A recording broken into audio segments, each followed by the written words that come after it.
জয় হরিবোল।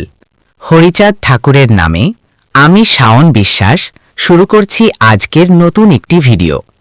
আজকের এই ভিডিওতে শ্রীমৎ অশ্বিনী চরিত পাঠ করব ও সকল বিষয়ে আলোচনা করব। এই বইটি প্রণয়ন করেছেন শ্রী যতীন্দ্রনাথ বিশ্বাস। বইটির প্রকাশক শ্রী পদ্মনাভ ঠাকুর। ভিডিও এডিটর শ্রী শাওন বিশ্বাস। আজকের বিষয়বস্তু হল শ্রীমৎ অশ্বিনী চরিত, পৃষ্ঠা নাম্বার 12 থেকে 15 পর্যন্ত। ভিডিও পর্ব 3। আমার এই চ্যানেলে সূক্ষ্ম সনাতন ধর্ম ও লীলামৃত নিয়ে আলোচনা করে থাকি। আপনি যদি নমশূদ্র ও হরিচাঁদ ঠাকুরের ভক্ত হয়ে থাকেন তাহলে আমার এই চ্যানেলে সাবস্ক্রাইব করে পাশে থাকবেন। আমি আপনাদের মধ্যে ধর্মীয় জ্ঞান পৌঁছে দেওয়ার চেষ্টা করি।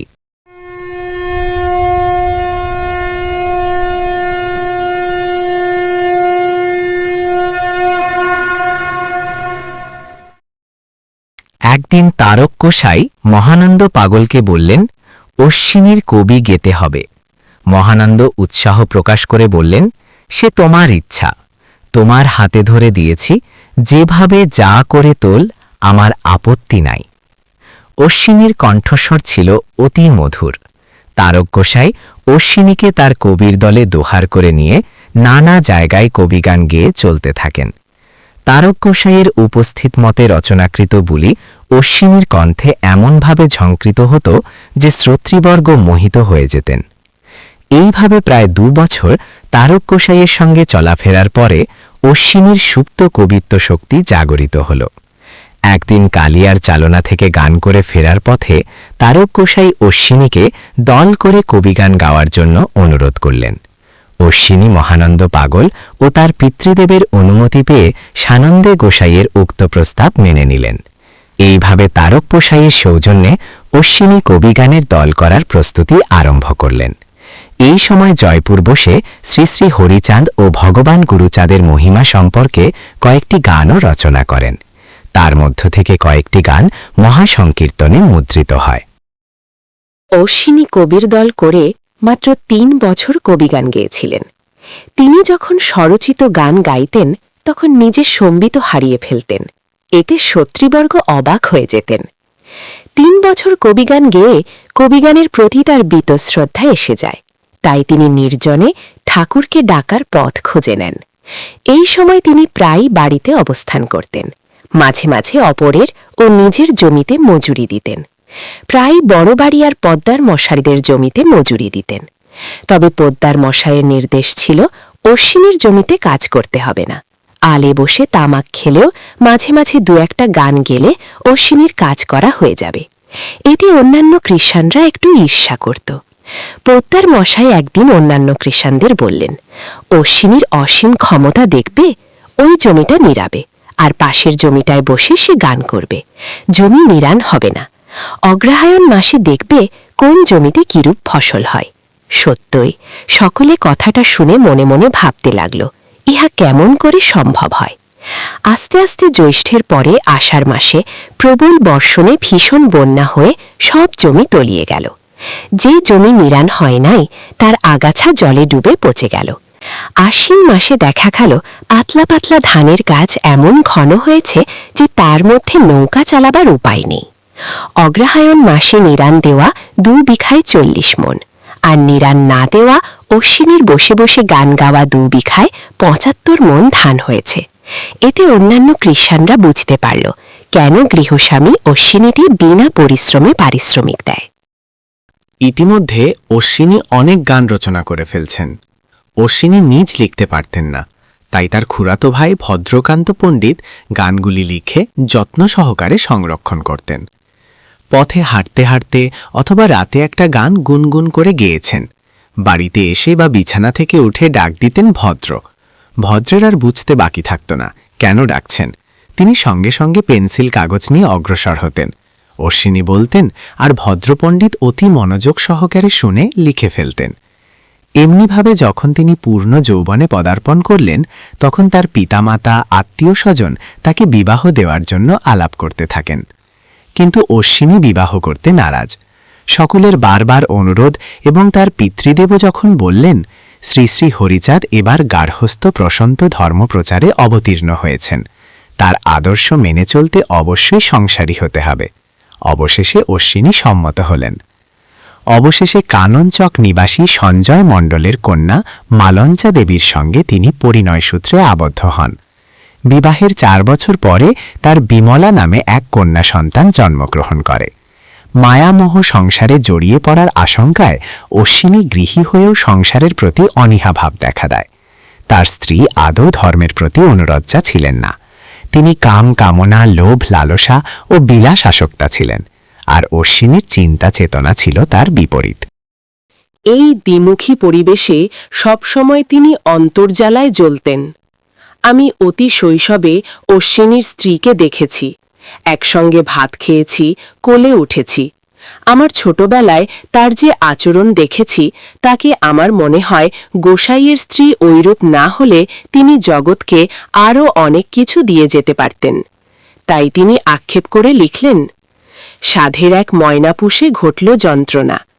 কত চাল ছোলা তোর ঠোঙ্গাই দিলাম, পাঠি তোর ঘ্যাজঘ্যাজি বলতেও গেল না। সাত করে পুষেছি ময়না তোরে সাজাবো বলে, ভক্তিরসে গড়েছি গয়না।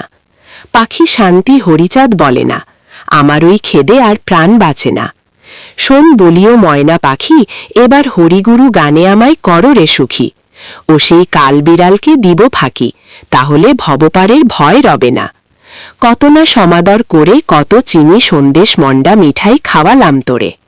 বলবি হরিকথা বদন ভরে, অন্তরে ছিল আমার এই বাসনা।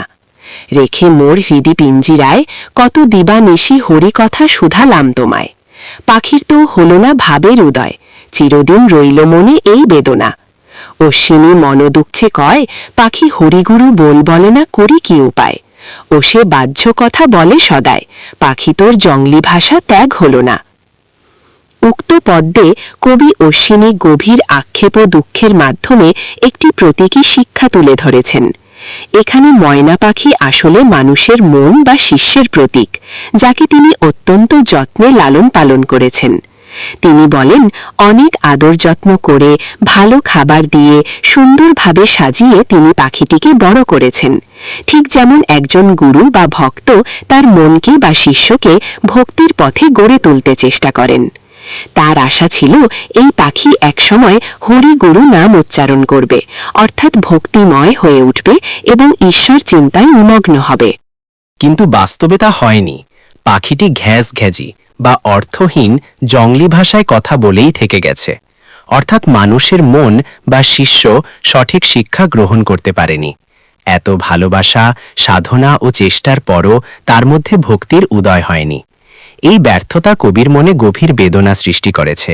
তিনি ভাবছেন, এত কষ্ট করে গড়ে তোলার পরও যদি হরিনাম মুখে না আসে তবে এর উপায় কি? এখানে কালবিড়াল ভবের ভয় বা সংসারের বিপদের প্রতীক।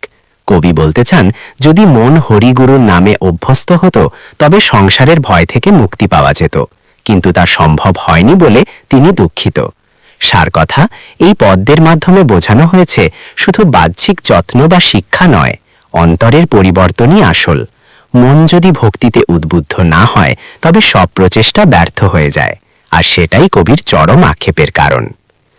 স্ত্রীর দিক দিয়ে অশ্বিনী মোটেই সুখী ছিলেন না, তাই তিনি স্ত্রীকে এড়ায়ে চলতেন, বাড়ি না থাকতে পারলে থাকতেন না। অশ্বিনীর সাধনা অন্তঃসলীলা ফন্নধারার মতো চলতে থাকে। সাংসারিক অভাবনাটন, স্ত্রীর আচরণ সব মিলায়ে তাকে সাধনার পথ থেকে একটুও বিচলিত করতে পারে নাই। অবশ্য অভাবকে তিনি সাদরে বরণ করে নিতে আগ্রহী ছিলেন। তাই তিনি লিখলেন, নিদান আমার বন্ধু বটে এই ভবের হাটে, নিদানে পড়িলে মনে কত ভাব উঠে। দিদান বন্ধু ধরে যারে ভোগ বিলাসের দফা সারে, সুখ পৈশাচি তাড়িয়ে দূরে দুঃখ সম্পত্তি দেয় গো জুটে। সুখ পেলে মন রয় না খাটি, ধরতে চায় সে বিষের বাটি। বোঝাই করে ময়লা মাটি, ডুবে মরে ভবের ঘাটে। দুঃখ ভার্যা তাপ রজকিনী, মনের ময়লা ঘুচান তিনি। দণ্ড সাবান জ্বালিয়ে ধনী, মনকে কাচে শাসন পাটে। দিন বন্ধু হরিজিনী, নিদানেরই বন্ধু তিনি। তত্ত্ব জেনে শুল পানি, সদায় সে শ্মশান ছোটে। দয়াল মহানন্দ বলে, গুরুদণ্ড না হইলে কিসে মনের ময়লা খুলে অশ্বিনী তুই যাস না চোটে। এই পদ্যে কবি অশ্বিনী মানুষের জীবনের এক গভীর আধ্যাত্মিক সত্য তুলে ধরেছেন। তিনি নিদান বা দুঃখকে প্রকৃত বন্ধু হিসেবে উল্লেখ করেছেন, কারণ এই সংসাররূপী হাটে দুঃখই মানুষকে সঠিক পথে ফিরিয়ে আনে।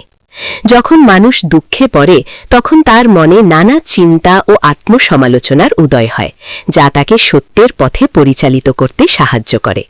কিন্তু যখন কেউ ভোগ বিলাসে মগ্ন থাকে তখন সে আসল লক্ষ্য ভুলে যায় এবং সুখের মোহে পড়ে নিজের সর্বনাশ ডেকে আনে।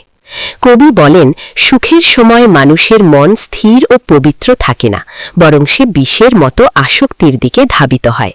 ফলে মন নানা ময়লা ও কুপ্রবৃত্তিতে ভরে যায় এবং শেষ পর্যন্ত সে সংসারের ঘাটে ডুবে যায়, অর্থাৎ দুঃখ দুর্দশায় পতিত হয়।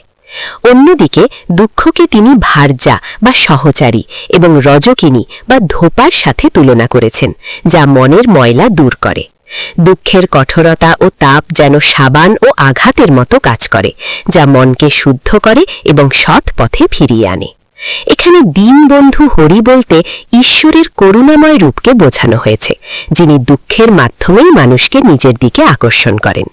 শূলপাণি শিব সর্বদা শ্মশানে অবস্থান করেন। এটি জীবনের নশ্বরতা ও দুঃখের সত্যকে স্মরণ করিয়ে দেয়। কবি দয়াল মহানন্দের বাণীর মাধ্যমে বোঝাতে চান, গুরুর শাসন বা দণ্ড ছাড়া মনের ময়লা দূর হয় না। তাই তিনি নিজেকেই উপদেশ দেন যেন দুঃখ বা কষ্টে বিচলিত না হয়ে তা থেকে শিক্ষা নিয়ে আত্মশুদ্ধির পথে অগ্রসর হয়। আজকের এই ভিডিও এই পর্যন্তই। ভিডিও আপনাদের কাছে কেমন লাগলো অবশ্যই কমেন্টে বলতে ভুলবেন না।